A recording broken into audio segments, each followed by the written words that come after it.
Alright guys, welcome back to the channel. I am your host, the Ice Dragon, Rayron VR. Today I got another manga spotlight for you guys today. This is Akame got killed.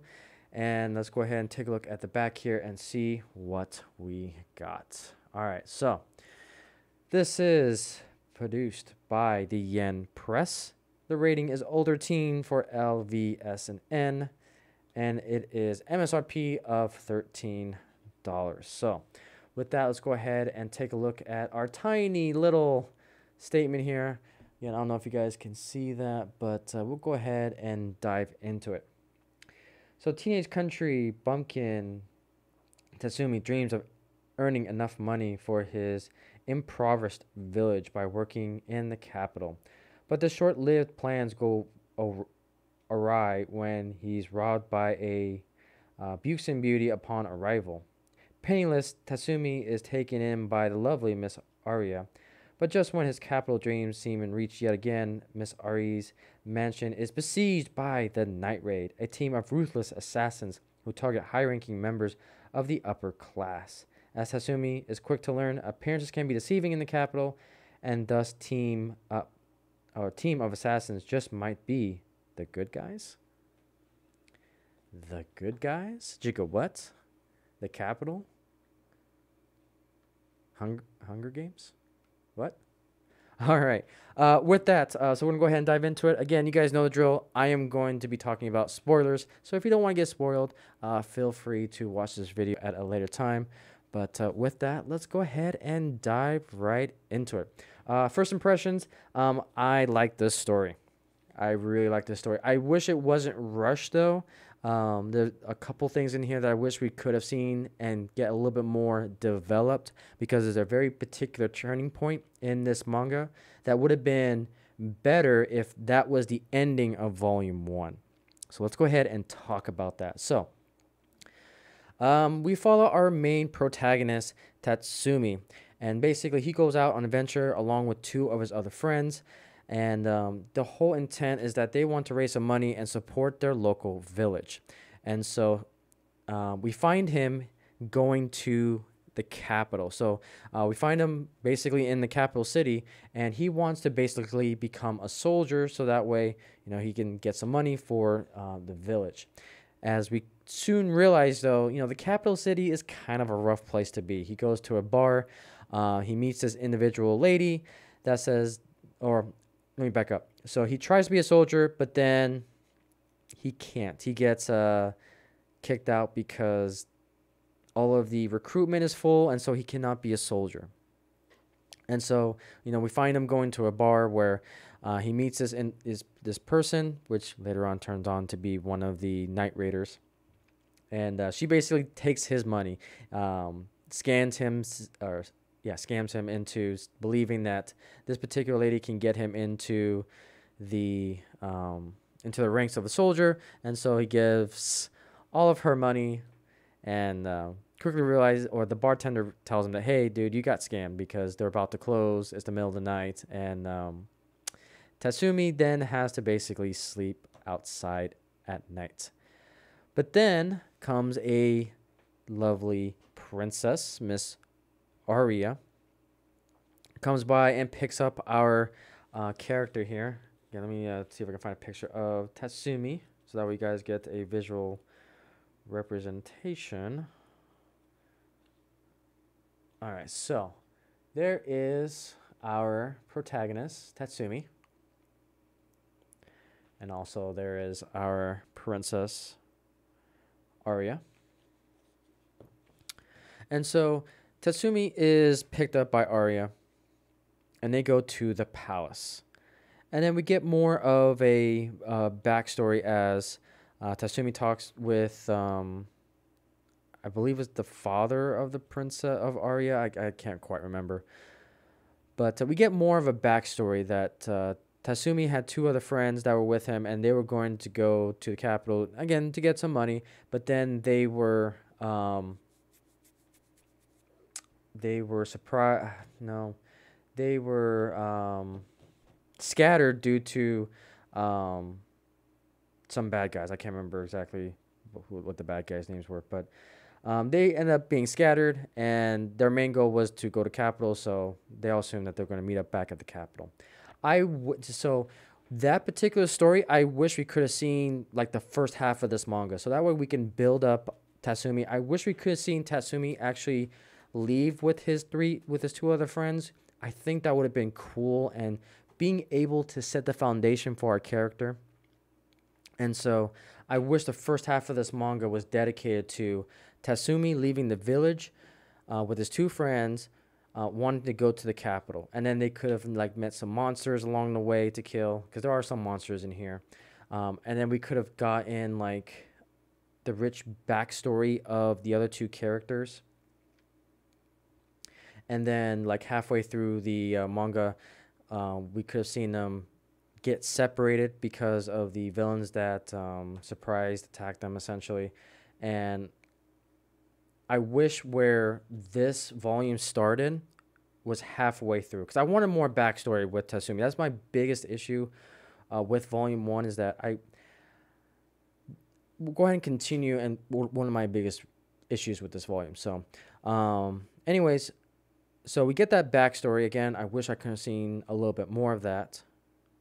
But as the night progresses, the Night Raiders attack the palace.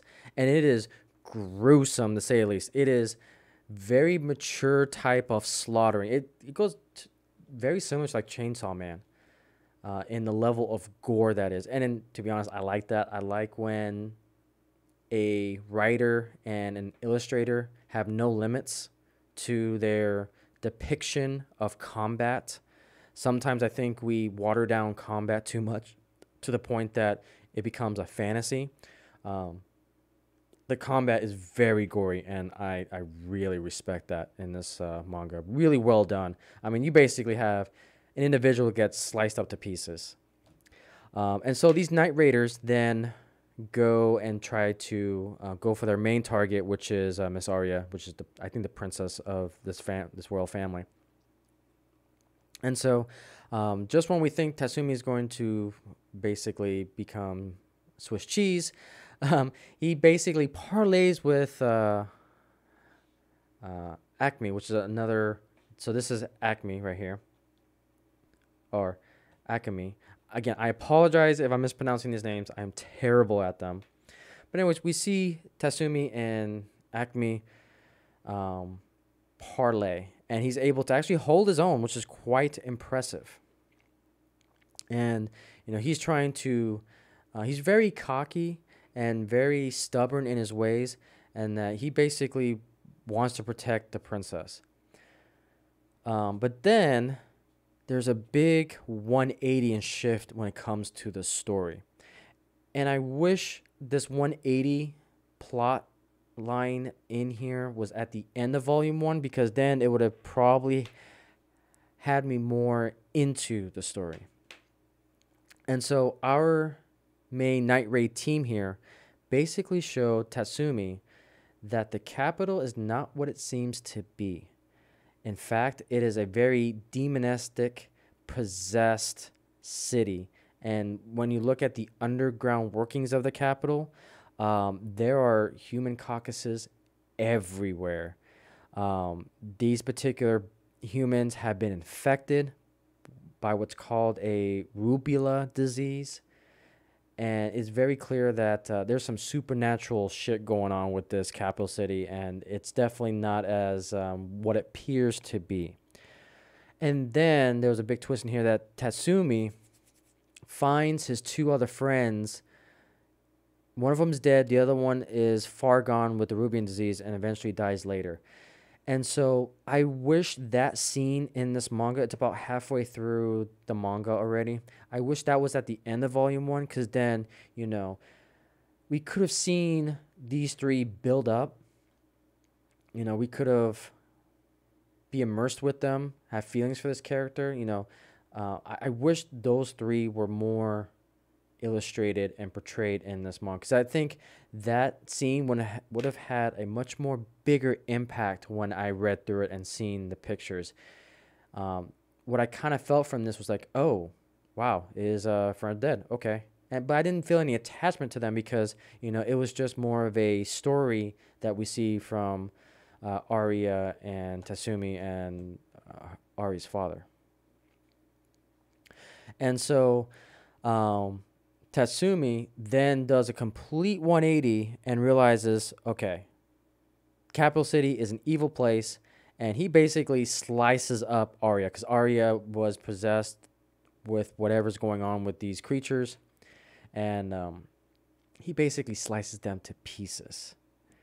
And so this Night Raid team basically drags him along back to their base to basically give him an ultimatum. They recognize that Tatsumi is really good with a blade, with a samurai blade. He is quick, he is strategical when it comes to it, and he just doesn't give up. He's got that warrior mentality that when he's given a mission, he will execute it to the very end. And so he's introduced to the rest of the Night Raid team. He's introduced to obviously Akame and all the other members of the team, including the boss. And then they basically said that, okay, you either can join us or we got to kill you because you know where our base is.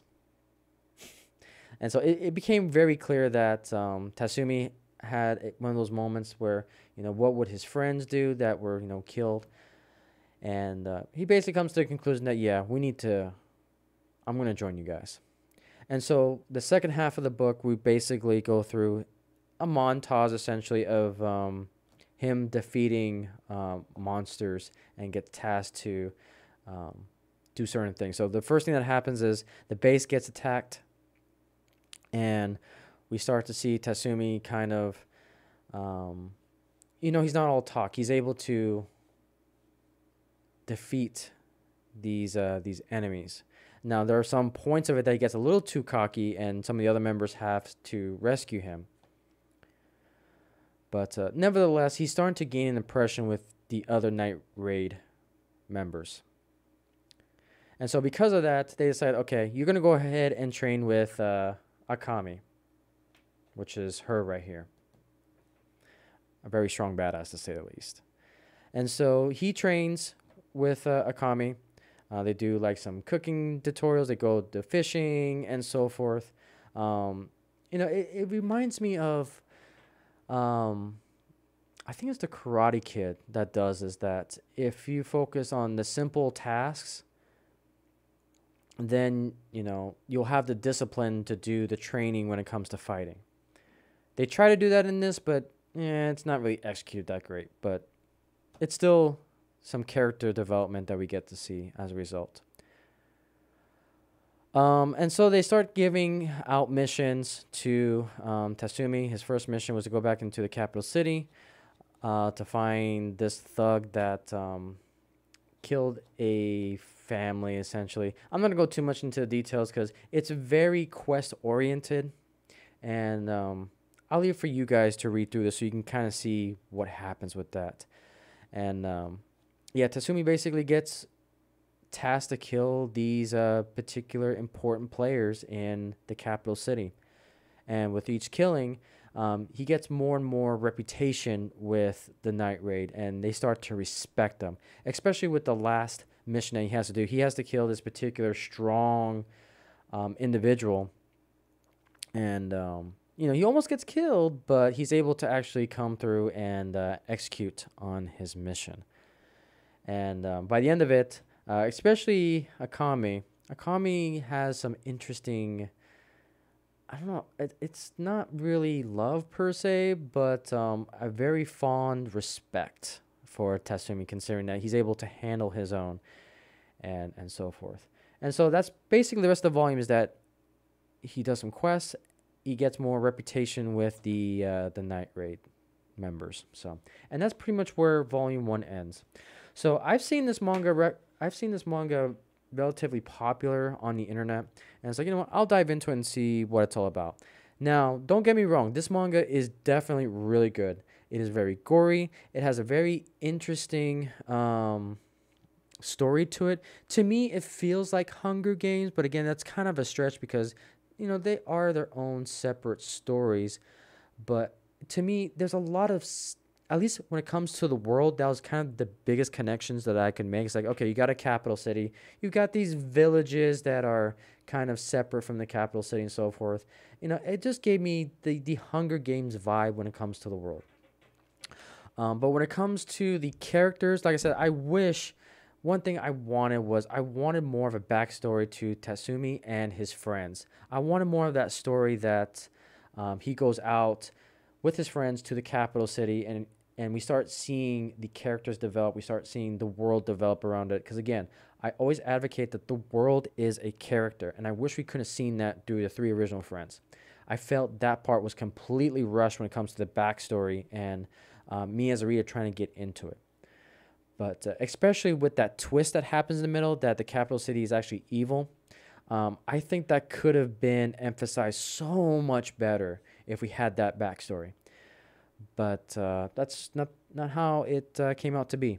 And so, you know, we see that shift, and I feel like that shift was very quick.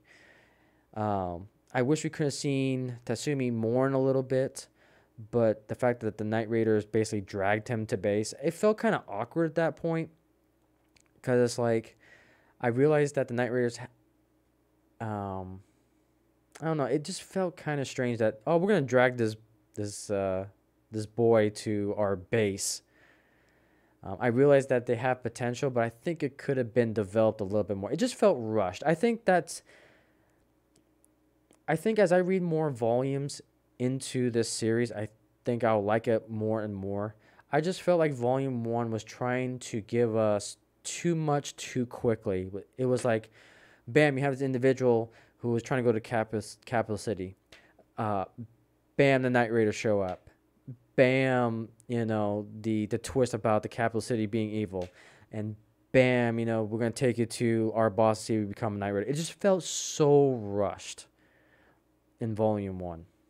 But overall, like I said, I still enjoyed it. The story is unique. You get to see kind of a hero's journey with Tatsumi, basically with his friends gone.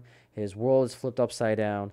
I wish I could have seen a little bit more conflict in that, but again, the 180 switch in the story was very quick.